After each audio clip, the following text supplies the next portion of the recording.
So it's past midnight, and it's Judson and Tino standing on the shore of the Rio Grande here at the U.S.-Mexico border. Yeah, we're here to expose the crisis of hypocrite douchebags from the U.S. Senate descending en masse on our border with Mexico in some kind of bizarre act of partisan political theater. Now, did you say en masse? I did. En masse or en masse? En masse. I don't know. That's kind of pretentious. Judson, over there. I think I see one of the worst ones. Well, my aspiration is to,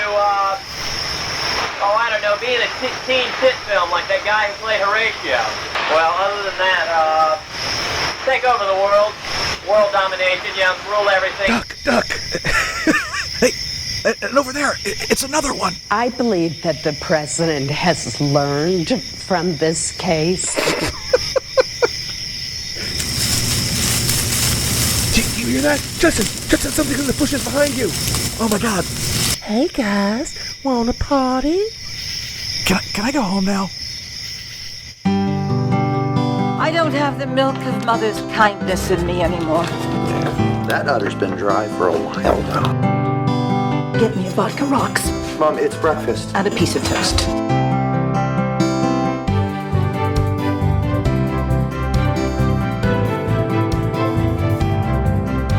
Oh, she thinks I'm too critical. That's another fault of hers.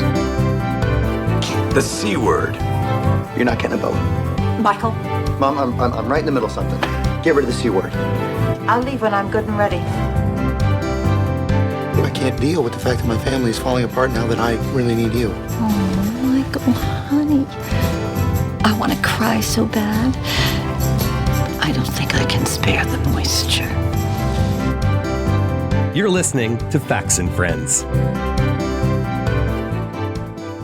Welcome to this Hillary Clinton Suez sex trafficking cruise episode of the Facts and Friends podcast. My name is Tino, and with me, as always, is my friend and co-host. Most of you know him best as the penis-obsessed navigator of the MV Ever Given. Wait. It's Judson. What? Hello, Judson. Penis obsessed?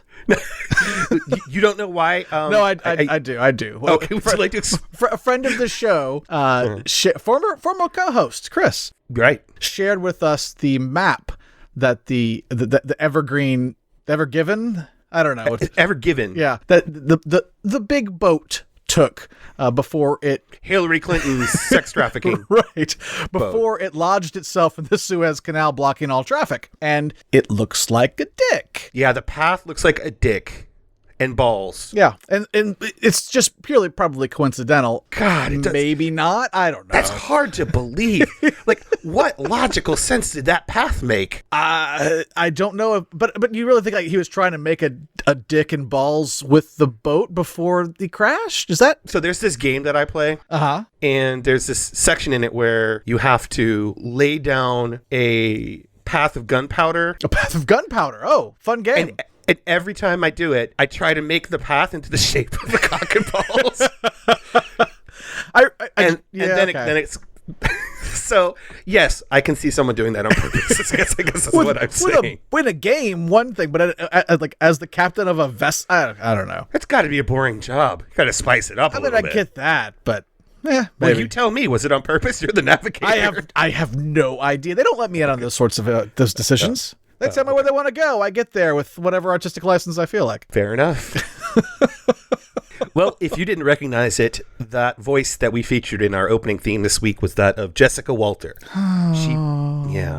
She played Lucille Bluth on Arrested Development, the first 2 seasons of which are some of my favorite TV comedy of all time. Also an Archer. Yeah, right. She also starred in the comedy series Archer. Yeah. Well, sadly, as Judson knows, she passed last week, and we just wanted to honor her in our own little way. We both love her to death. Yeah, she's amazing. She was amazing. Thanks for making us laugh, Jessica. Indeed.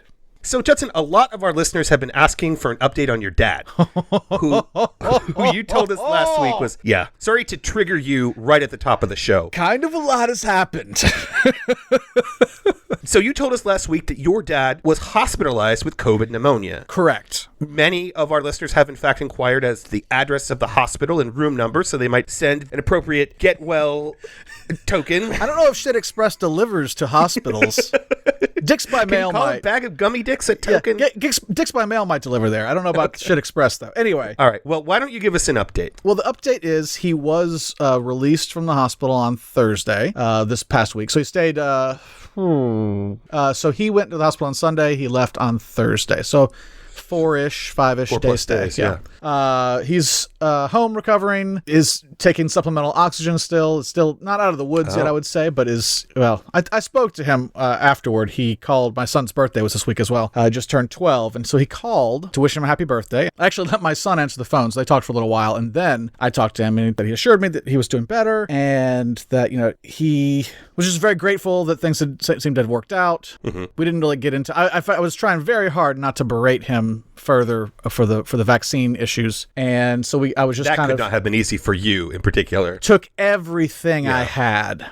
Yeah. And in retrospect, wish I hadn't wasted my effort. Oh. So, but it took everything I had not to be, that I told you so guy on the phone. Just basically just saying, well, I'm glad you're feeling better. My sister and I agree he seemed a little loopy, a little high. Probably the steroids that he's still on. Did you enjoy the bumper that I picked for your post-father hospitalization story last week? Well, remind me what it was. I heard it. I told you so. Oh, yes. Yeah, I did. Yeah. And anyway, we got off the phone and I talked to my sister a little bit and we, compared notes and she agreed that he sounded like almost manic sort of a little bit with her.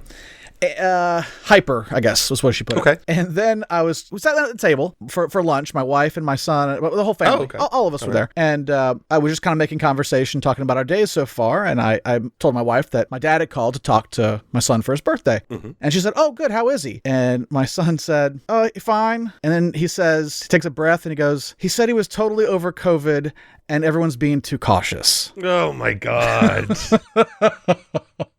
So drugged up, taking supplemental oxygen. Yeah, it's totally recovered, first of all. Totally recovered. And if he had left it totally recovered, I don't know that I'd be mad. That'd be like just reassuring, like the way I tell my kids, yeah, I'm over cancer. It's not something you have to worry about anymore, even though I'm obviously, have to keep getting checked out and make sure that Did he send you any proof of life videos while he was in the hospital? He did not. I deliberetely didn't call him. I talked only to my stepmother to get the updates. But if he had just left it at, I'm feeling better. I don't want you to worry. Everything's going to be fine. Just a positive spin, just that positive outlook. I don't think I'd have a problem with it. But when he goes off and says something so ridiculous as that everyone's being too cautious, something so patently false. To who I think he hopes is an impressionable child. I agree. Like, he didn't say that to me. He didn't say that to my sister because he fucking knows better.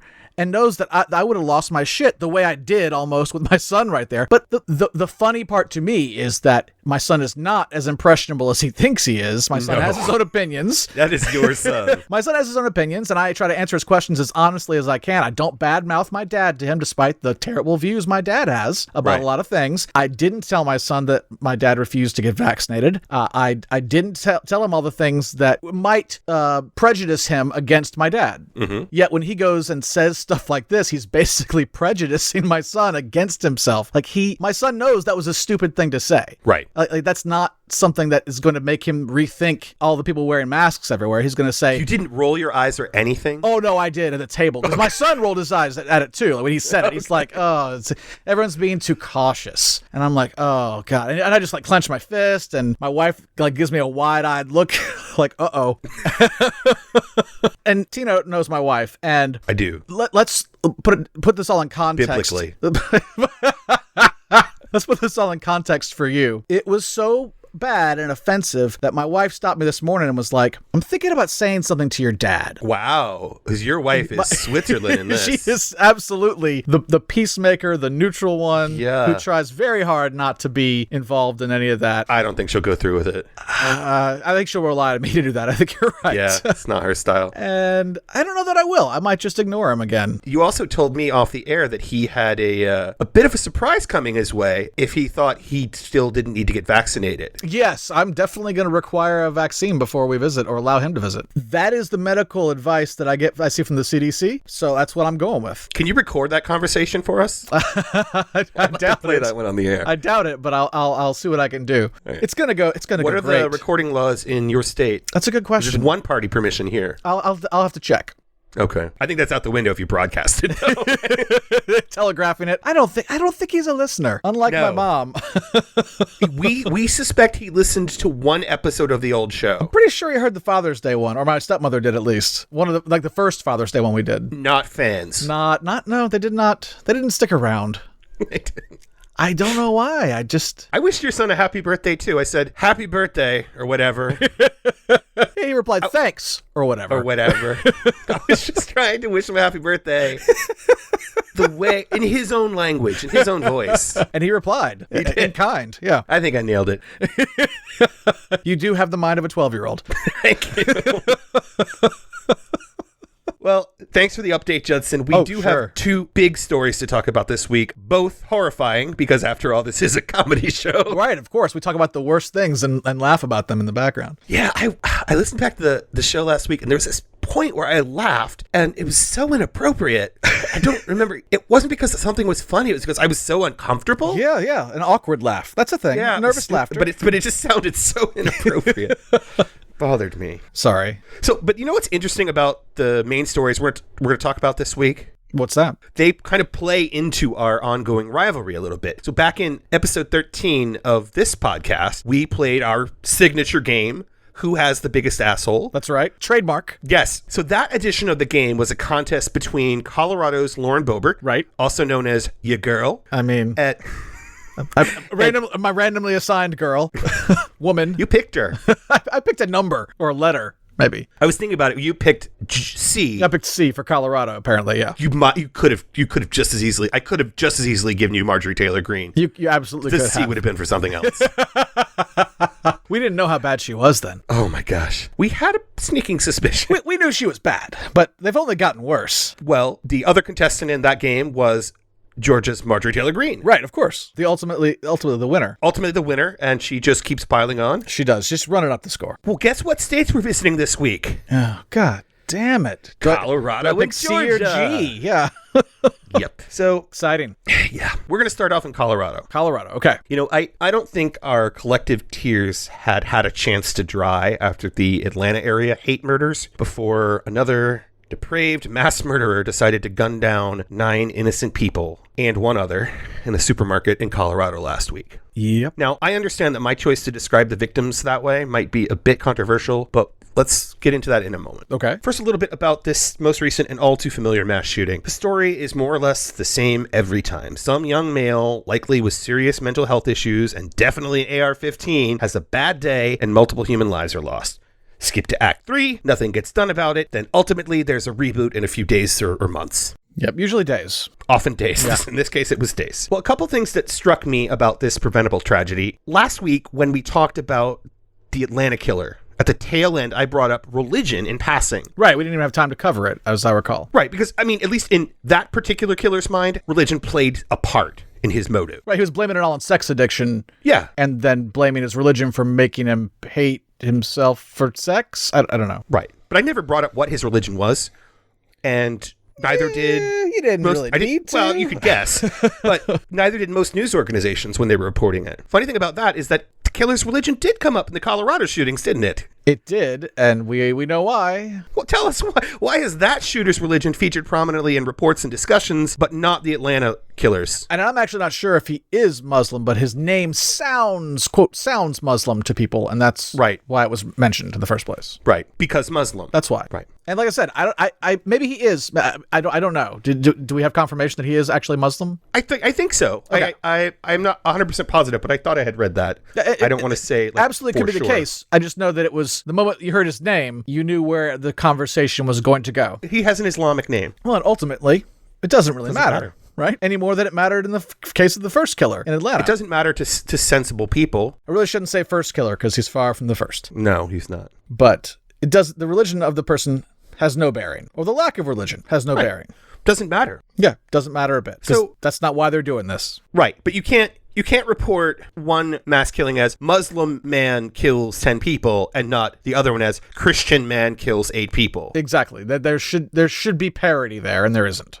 There isn't. But the Christians are so persecuted. Why am I persecuted here? Now, about what I said earlier regarding the victims. Admittedly, I was being intentionally provocative. Also vague, though. And vague. Yeah. But it's also a powerfully ironic example of what's so wrong with gun culture in our country. The victim I did not include as innocent was, in fact, the youngest victim.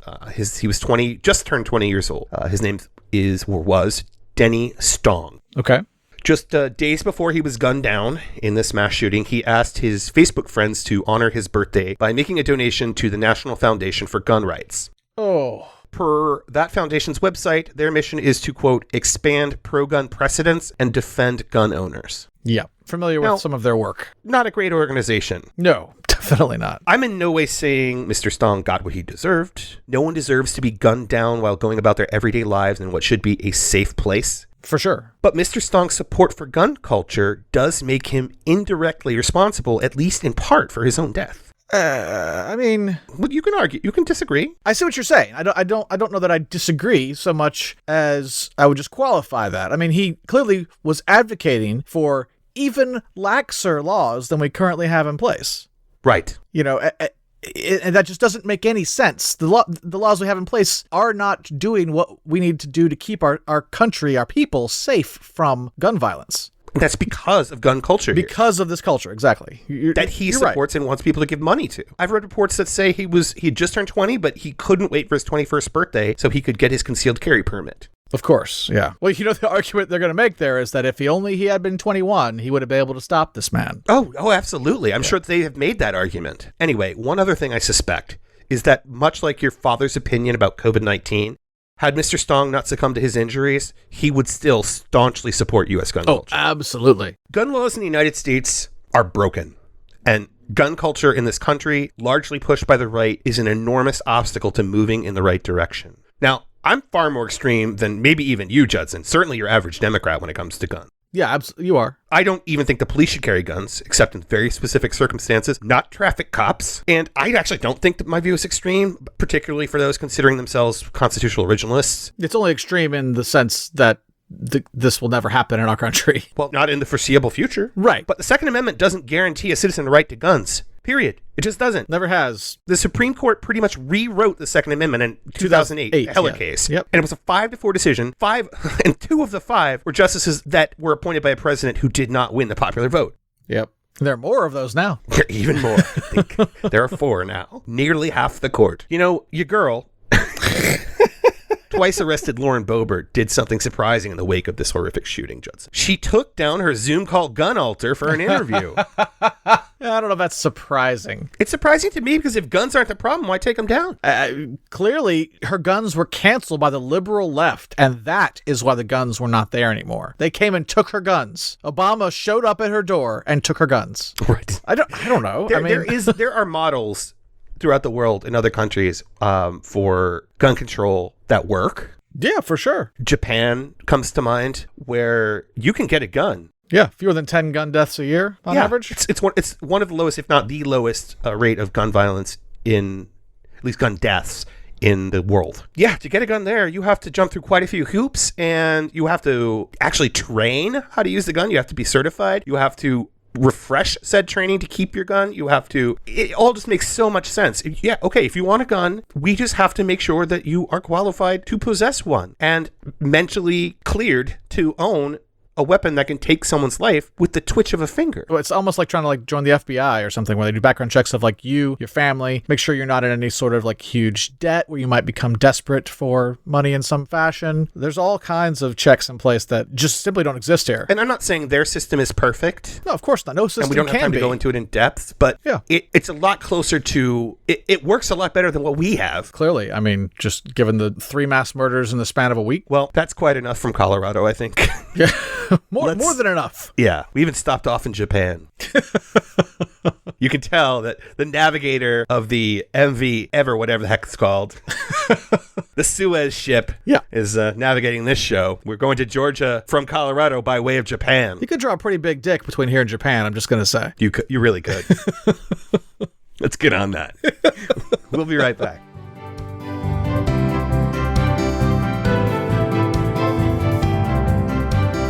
The Facts and Friends podcast is brought to you by people like you. More and more, corporate America is taking over the podcast scene. Your support helps stave off a complete takeover. Please take a moment to share the podcast with your friends and followers via social media or word of mouth. And don't forget to leave us a 5-star review on Apple Podcasts. Thank you so much for helping out. It really does mean a lot. Welcome back. Oh, thanks. We've been over this. Sorry. It's just always nice to feel like someone's talking to me. So, we've touched down here in Georgia for something far more disturbing than a mass shooting. State number 2. Which, let's face it, is just another day in the U.S. these days. Yep. I am talking about the far-reaching, deeply partisan, and bigoted voter suppression bill that was signed into law in Georgia last week.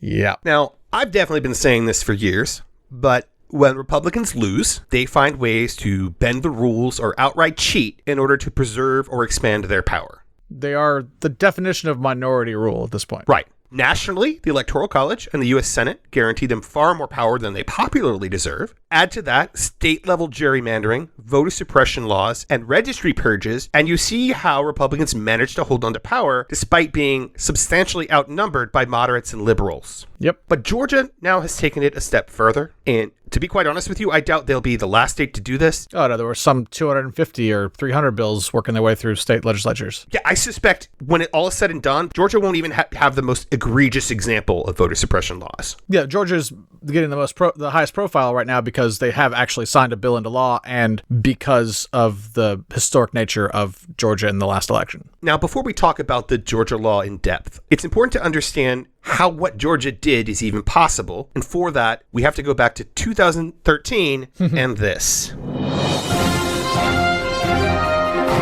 Welcome to See You Next Tuesdays, the Facts and Friends Supreme Court podcast you neither know nor love. That's right. Our answer to the first Monday Supreme Court podcast. It gets classier every time I hear it.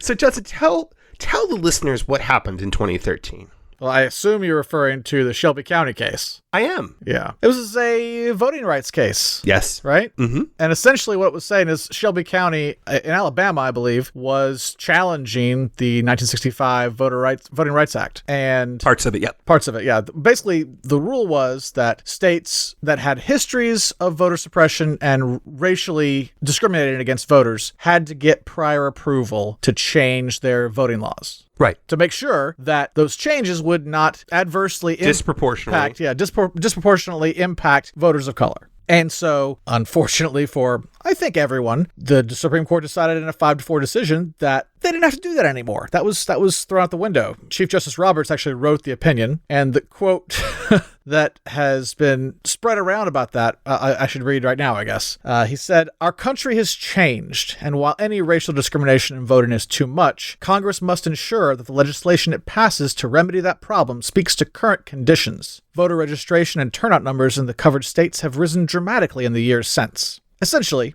John Roberts said voting discrimination was not really that big a deal anymore, and these requirements of these states from the Old South were too onerous to keep imposed. That's right. Racism in the Deep South was over. is over. Racism was over. So, yay, we did it. So by essentially saying racism or racial bias was no longer a problem in these southern states, the Supreme Court effectively gutted the Voting Rights Act of 1965. And what experts said would happen happened and is happening. Happened immediately. They started passing all kinds of laws. Absolutely. And with this Georgia law, it's just getting worse.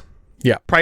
As you mentioned, prior to the Shelby County decision, Georgia actually would have had to have gotten federal approval to enact this law. Right, exactly. Before it could be put into place. Right. And there's now, we'll get into this in a minute, but there's now more legislation or another case before the court that's been argued in Arizona. Right. That is going to challenge even the ability of states or injured parties to seek redress in the courts after those laws have been passed. So let's talk about the Georgia law specifically. Sure. And why perhaps many legal scholars are likening it to Jim Crow 2.0. Yeah. First off, and importantly, I think, it's based on lies. Yes.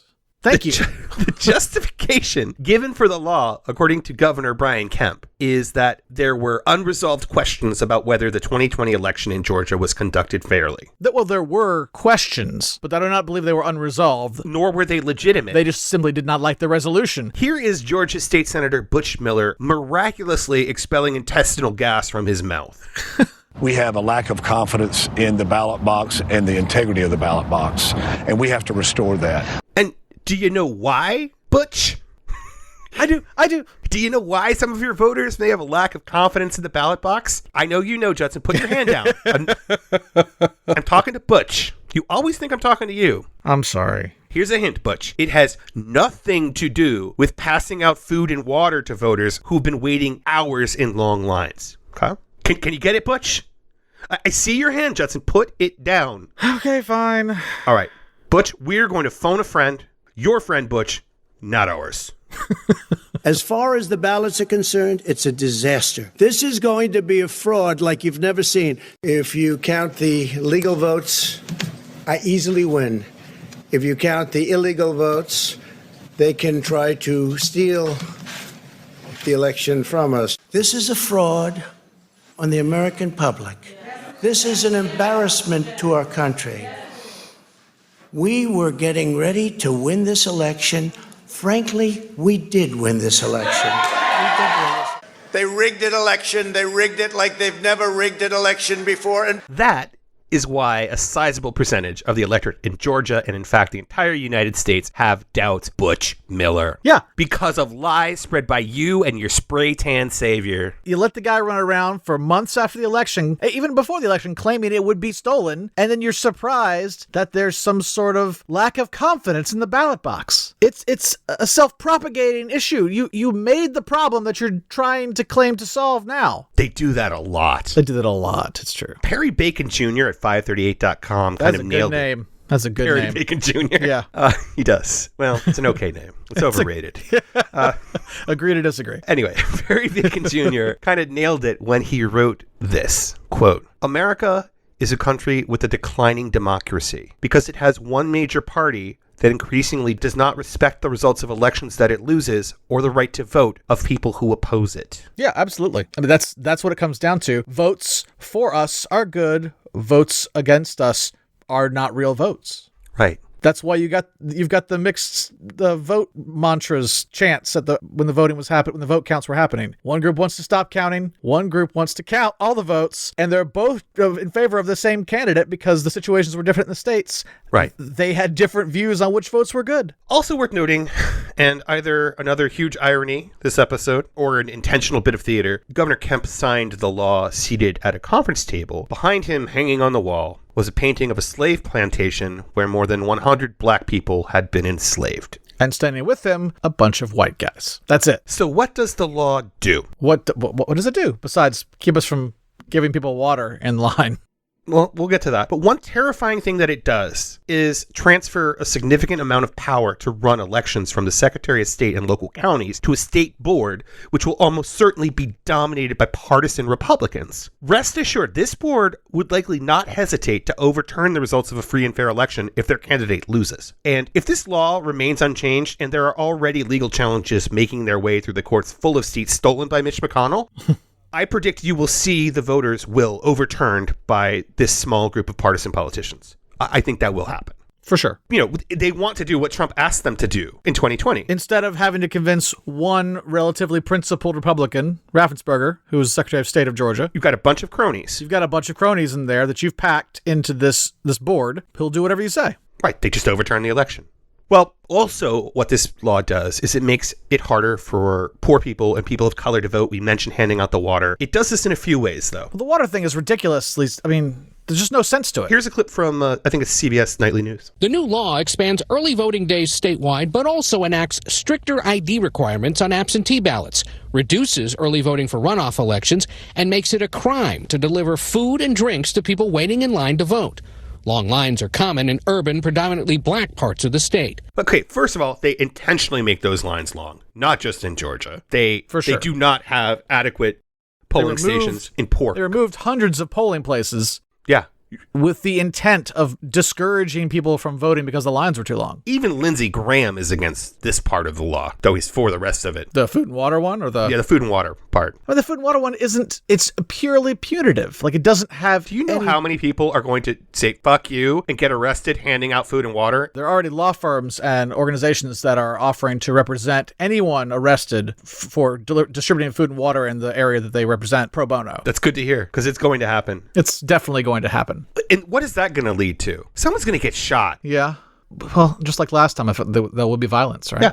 Well, Judson, it wouldn't be a complete Republican fuck you to democracy without their signature twist of the knife. This time, it came in the form of this. The governor is signing a bill that affects all Georgians. Why is he doing it in private, and why is he trying to keep elected officials who are representing us out of the process? Exactly.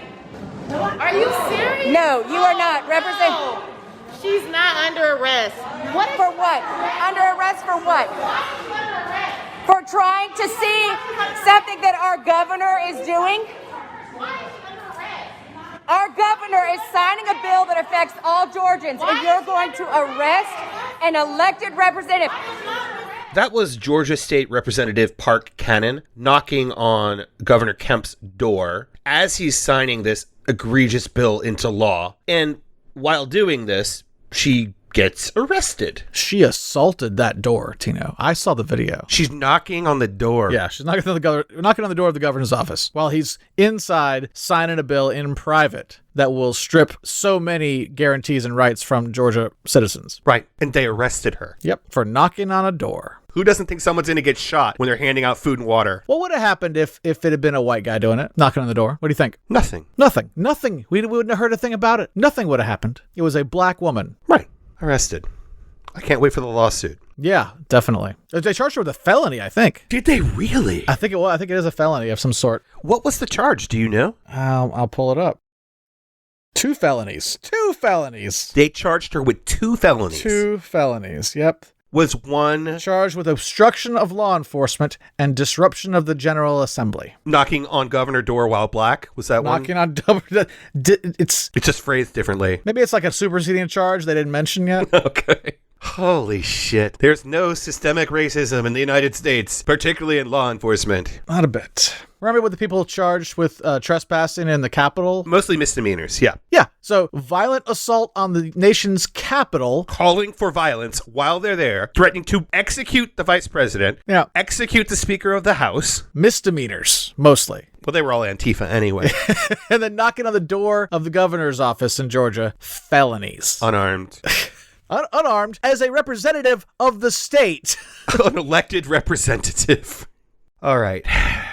This voting rights is one of biggest problems ahead of us right now. No, absolutely. Because they can't win fair elections. They can't win fairly, so they're stealing elections. They have to disenfranchise voters who don't support them. They'd already been doing it, but it wasn't enough. Of course not. And if this isn't enough, they'll do more if they can get away with it. They absolutely will. They don't want people to vote if they aren't going to support them. And this is why, as hot button issues like abortion are in the Supreme Court, it's these decisions that expand minority power. Like Shelby County is a big deal. Yeah, it was. I mean, we said it at the time. I mean, we knew this was going to happen. And the moderate sort of people tried to be like, oh no, racism's over, everything's fine. You have a black president, everything's okay. We don't have to worry about this anymore. We're just, it's trying to make those white people like you and me. I'm white-ish. You're white enough. I present as white. It's trying to make. When someone reads my resume, Judson, they don't look at me as white. Well, because it has your name on it. Yeah, exactly. My name is really Hispanic. Yes, but it's trying to make those just suburban white people who are likely lean conservative a little bit. Right? It's trying to make them feel like they're doing the right thing by still leaning conservative. It's trying to make them say, oh, yeah, you're right. Racism isn't a problem. I've never dealt with racism in my life. Of course it's not an issue. And it's good that the Supreme Court agrees with me. We don't have to have these silly laws still here. There's no reason to make Georgia get prior approval for changing its voting laws. They can do whatever they want. They're a state, right? And they're not going to do anything really bad. It's just trying to make them look the other way and give them that cover to continue with this white supremacist power structure that we've had for the entire entire history of this country. And these changes are often incremental. It doesn't happen all at once. First, 2013, they kind of gutted the Voting Rights Act. Yeah, right up until it does all happen at once. Well, no, and it's the other thing people don't realize is, yes, they're always going to spin it. Like, oh, this is to ensure confidence in the ballots. Yep. And completely ignoring why there was a lack of confidence in the first place, as we already discussed. But you created it. Yeah. All right.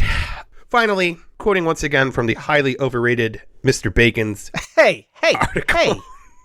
I just think bacon's overrated. We know you think that, but maybe not this bacon. I feel like that's a hot take that you can't really. I'm not alone, but I'm in minority. You are in a minority. You are definitely in a minority. Are you trying to take my voice away in the anti-bacon? No. I'm argument? Letting you speak your truth, Tino. Thank you. It's just wrong. Anyway, quoting again from Mr. Bacon's 538 article. Judson, why don't you read this? Put another way, Georgia Republicans didn't come out of the 2020 elections with the goal of finding new messages or policies to appeal to Georgia's growing population of people of color. They instead opted to imply that these voters participated in the Georgia elections in improper ways that should be prevented in the future. The Washington Post suggests in its motto that democracy dies in darkness, but based on the actions of much of today's Republican Party, it might be more accurate to say it's dying right out in the open daylight. We'll be right back. As the COVID-19 vaccines become available, you might be asking yourself, should I get it? And if I do, will I be able to go about life without putting my family at risk? You've got questions, and that's normal. The fact is, the vaccines are safe and effective. They're going to save lives. To get the latest on the COVID-19 vaccines, visit getvaccineanswers.org. Because getting back to the moments we miss starts with getting informed. It's up to you. No episode of the Facts and Friends podcast would be complete without that magical secret ingredient, Judson. Do you know what I'm talking about? Is it the begging? It's the begging. I was going to say, we actually didn't do it last week, though, so. We did. No, we begged for something else last week, just not for us. That's right. You're right. We did beg. You're right. It was different begging. Different begging. Okay. Your statement still holds true. Go ahead. Well, we make no money from the show. In fact, it costs us money from equipment to... I saw the numbers, actually, finally. Software subscription to advertising. All we humbly and clumsily ask from you is to spread the word about our podcast to your friends and family. Please. We're just about done with season 1. We have 3 more episodes in season 1. And then we get a break, right? We do get a short break, I think. Short break. I don't like that. So anyway, if you just tell your friends and family about our show, that would be fantastic. And 5-star reviews, also a great way to help if you haven't left one already. But thank you. Thank you for helping. The word is definitely getting out. The numbers are bigger every week over week, and it's fantastic. And, it's we do this for you. So if we you do just really help appreciate us it. The one thing that, makes us feel like we're doing something almost worthwhile is that people seem to keep listening, so we really appreciate it. Absolutely. Although I think something almost worthwhile. You are a salesman at heart. We do a podcast, man. We're not curing cancer here. All right. We'd also love hearing from you. So do drop us a comment or direct message on the Facts and Friends Facebook page, or you can follow us on Twitter. At the Twitchers. Twitters. Yeah, that's good. It's funny. Pronunciation's going to come up here. As your rebrand. Twitter. You can follow us on Twitter at Facts and Friends. Facts, the letter N, Friends. Individually, you can reach me on Twitter at Uncle Tortilla, and Judson, tell the good people how they can connect with you.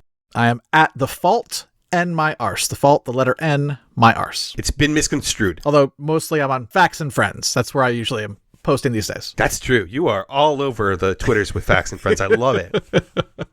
Also, once again, we want to thank the great folks over at the Witty Liberal Facebook page and liberalverse.com. They share our new episodes on their platform each week, along with a ton of other hilarious, sometimes thought-provoking progressive news and memes. Do check them out and give them a follow. Again, that's the Witty Liberal Facebook page and liberalverse.com. So I don't know about you, Judson. You don't, okay? I know some things about you. Okay. I know you once carried around an ileostomy bag. I did. I did do that. Didn't we name it? It was what's his face? The Mooch. The Mooch was Scaramucci. That's right. He's evolved since then. He has. So has the bag. So has the bag. They're in different places in their lives now. Well, Judson, I didn't actually want to talk about your cancer. Everything has to be about your cancer. I mean, Cancer. I can't wait for folks who didn't listen to the old show to hear us cover your cancer. It's so bad. It's pretty good. And good at the same time. It's sad. Yeah, no, it's good. It's a roller coaster. Anyway, Judson, that's not what we're talking about. We're talking about something way more important. I'm in the market for a new pair of shoes. Oh, sure. That definitely, that's more important. Go ahead. Yeah. Well, your cancer's cured. My shoe problem is not. Okay. Now, I'm not much into fashion. You've met me. You know this. It's evident. Yep. I'm the worst gay on the planet. And he says he's not white, folks. Come on. I say I'm gay. You present white, especially in your attire. Present white and straight, I think. Well, Judson, I don't think I've bought a pair of shoes in like 5 or more years. Okay, sure. I feel like all a person really needs, at least a man, at least this man, is a dress pair of shoes, a casual pair, some hiking/running shoes, slippers, but my dogs eat those, so I don't really keep them around very long. Sure. And I do enjoy the Crocs. I'm a fan. I don't like to have to tie shoes. You might be a straight white guy, actually. Also a dad, like a middle-aged dad. That's my whole shoe collection right there. Okay. Sure. That's a lot. That's I agree with you. I am also a straight white presenting man who has those shoes sitting right next to me right here in this closet that I record in. Well, there's a whole new category of shoe, Judson. Okay. What is it? And now I feel like my shoe collection's incomplete. Go on. Satan sneakers. Or should I say Satan sneakers.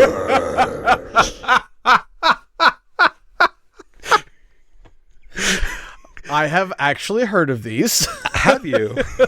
Was it perhaps me who shared them with you? No, actually, Facebook, they've been all over Facebook and Twitter lately because the Christians are mad. They are mad. We're going to get to that. We're going to get to that. So it's funny. I'm not hip on all the cool stuff that the kids are hip on. So I actually had to Google pronunciation Lil Nas X. Yeah. In order to make sure I didn't screw it up. Let's be honest, I'm glad you did that because I'm not sure I would have gotten it right. Right. So. No, I did. And, the ridiculous thing is that I did it so I wouldn't seem so out of touch. And now I'm telling a story that I did. Absolutely are, yeah. Well, Lil Nas, as they call him, was, I looked that up too. Famously known for his, that's the difference between our show and like some right-wing pissant show. Like, I don't know. Off the top of my head, don't tread on America. Yeah, where they think Eric Swalwell's a senator, and I actually take the time to research how to pronounce Lil Nas X and what he normally goes by, and look up the charges against Representative Park Cannon. Yeah. Well, Lil Nas X is famously known for his crossover rap country song "Old Town Road." You know that song, Judson? Yes. I know I've heard it. It's the kind of thing that sticks in your brain and you're not happy that it's there. But it was like everywhere for like 6 months solid, I feel like. It wasn't in this house, but I still could not escape it. All right. Well, he's released some redesigned Nikes, and I should say that Nike denies any involvement in the shoe release. As I would expect, given what they're releasing. I did tease them as Satan sneakers. You did, yeah. And I've seen them, so. I have too. They're exclusive, and only 666 of them will be produced. Right. Yawn. Come on, guys. You'd be more creative than that. But they're trying to drive the price up. They want to get the sneakerheads in. Oh, they've driven the price up. It's $1,018. Yeah, exactly. You know why it's $1,018? I do. Luke 10:18. Luke 10:18, that's right. It's on the shoe. It's on the shoe, and it refers to the biblical verse describing Satan's fall from heaven. Just to describe the shoe a little bit, they're black with a little pentagram pendant around the laces area. Okay. And we mentioned the Luke 10:18 that's written on there. Also in red. Everything, all the writing on the shoes in red. Also the version, or the 1 of 666 or 2 of 666, depending on which of these exclusive shoes that you get, will be on there. Those will be custom for each shoe. Yep. And then this is the pièce de résistance. How would you say That's say very that? Pretentious. That's very pretentious. Yeah. I'd say piece de resistance. The piece de resistance. Inlaid above the length of the shoe's soles is a tube filled with 66 cc's of red dye and, wait for it, 1 drop of human blood. 66 cc's? Yeah. Holy shit. So it gives the appearance of a tube of blood running along the side of the shoe, and it's not entirely incorrect because there is actually a drop of human blood in each shoe's tube. That's just a lot of liquid to have in your shoe, I feel like. Yeah. 66 mils. I mean, that's... What if you have dogs? My dogs chew shoes all the time. They're going to be red. They're going to be red dogs. I once had a dog, a white dog, get a hold of a green pen What a disaster that was. I'm sure you're wondering, why? I'm actually wondering where? Where you can get them? No, where the blood came from. Oh. Is it Lil Nas? Is it from the Nike sweatshop where they were originally made? No, I think it came from the children in that ship in the Suez Canal, the Hillary Clinton sex trafficking ship. Of course, that's why they blocked it. Baby's blood makes you young. I've heard that, yes. Right. So let me explain this. This is a tie-in to a new song that Lil Nas has and a music video connected to the song. He released it this week. It's called Montero, Call Me By Your Name. Okay. I guess I can't say this anywhere. It says here, for those that aren't cool like me and Judson, but I think we established that we're not cool. Oh, we could just interpret it differently. For those who aren't cool, like me and Judson aren't cool. I should tell you that Lil Nas is openly gay. Right. Which I knew. That was the thing I knew. The video for the song that inspired the shoes climaxes, and I watched the whole thing. Climaxes? You really... Well, it... Pause that sentence at a very interesting point. Well, it climaxes with him giving Satan a lap dance on his throne. And it is a hot, erotic lap dance. It didn't phone that lap dance in. Well, that's good. So he gives Satan a lap dance on his throne in hell before snapping Satan's neck and then stealing his little horns and puts the horns on his head. So wait, why are the Christians mad about this? I don't know. He killed Satan. Like, isn't that a good thing? Well, he killed Satan to kind of become him in a way, is what it suggests. Well, that's because when he put the horns on, his eyes turn glowy, satanic. Oh, okay. Well, as you kind of hinted at, Judson, the Christian right, which cherishes the Constitution and free speech, is fully supportive of Lil Nas and his shoes, right? Pastor Mark Burns, who has been a CNN commentator and a Fox News commentator, was also made an appearance on our old show, that I'm going to get to in a second. He said, quote, "This is evil and heresy, and I pray that Christians rise up against this." Rise up against shoes. Did you say Jews? Shoes. Okay. Be careful. We've already been slapped with the anti-Semitic moniker by our friends at Don't Tread on Me, Rika. That's true. That's true. Do you remember Mark Burns from the old show? Do you remember?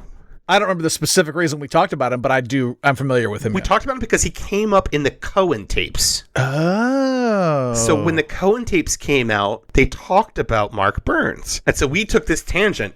But who is Mark Burns? Mark Burns used to be the Trump administration faith advisor. A thankless and worthless job, let's be honest. Yes. He also lied about his college record. He also said, quote, that Donald Trump is a great judge of character. And the best part is that Mark Burns is also a staunch defender of proud bigot and alleged pedophile Roy Moore. We can probably dispense with the alleged. I would play the audio, but this close is running long, so let's not. Also, up in arms was Grammy-winning Christian singer. I didn't look this one up. I'd go with Kaya.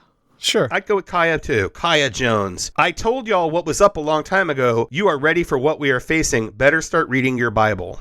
I actually recommend that. Start reading your Bible. No, go ahead. There's no better way to make an atheist than to have people read the Bible. That's a good point. And South Dakota governor who botched her state's COVID crisis so spectacularly her state has the highest per capita death rate in the country has finally found a cornerstone issue for her administration. Kristi Noem tweeted, "Our kids are being told that this kind of product is not only okay, it's, quote, exclusive. But do you know what's more exclusive? Their God-given eternal soul." Wait, no. Only 666 people get this. Everybody supposedly gets a soul, according to you. I think the exclusive thing is the shoes, lady. She says, "We are in the fight for the soul of our nation. We need to fight hard, and we need to fight smart. We have to win." This is another person who is at least insinuating that she would like a more sort of Christian Sharia law type government here in the United States, a Christian theocracy. Absolutely. They are very much in favor of that. What it comes down to is they've been saying for years, the Christian right has been saying that gay people are not right with God, right? Correct. That they're going to hell. And all Lil Nas is doing is saying, okay, so I'll go to hell then. And then they're mad? Like that's an interesting take. I have a different one. Okay, go ahead. So I think he has every right to make whatever kind of music video or write whatever kind of song he wants. Sell any kind of shoe he wants. Sure. But I just ask him, in this uphill battle between the LGBT community and much of Christianity, is it necessarily helpful to depict homosexuality as satanic? Just ask. I mean, I'm not saying it's helpful. I'm just saying that they're already saying you guys are of the devil. So, I mean... Yeah, but isn't this saying, yeah, you're right? I mean, it's a little bit. Why would you lean into that? I think leaning into it is to make fun of it. The way you and I lean into stuff, right? To satirize it. I'm not sure that's... Yeah, they don't get satire. They really don't. And I'm also not sure that's what Lil Nas was doing. I'm not sure what he was doing. I'm not sure either. I'm not making claims. I'm just saying, from the high level view we took of this just now, I could see that interpretation. Anyway, you're going to get up here? I don't think I'm exclusive enough, actually.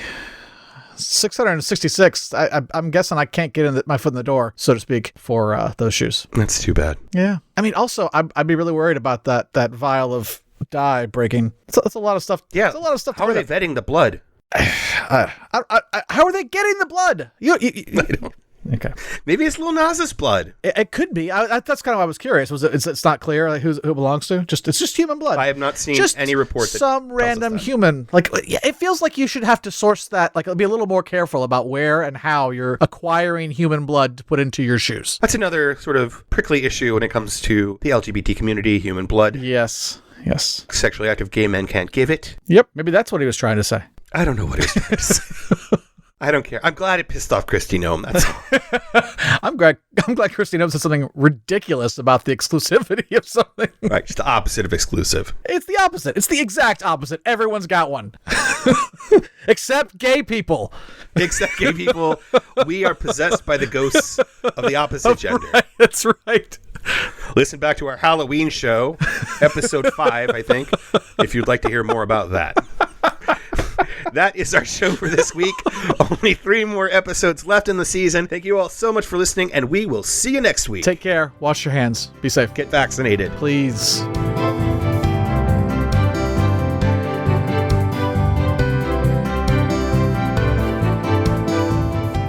Biden kept his promise. He's putting COVID relief out there. He's making America better. He's making America great again. He is bringing, David, I'm stopping you right there. I don't tolerate lies on my show.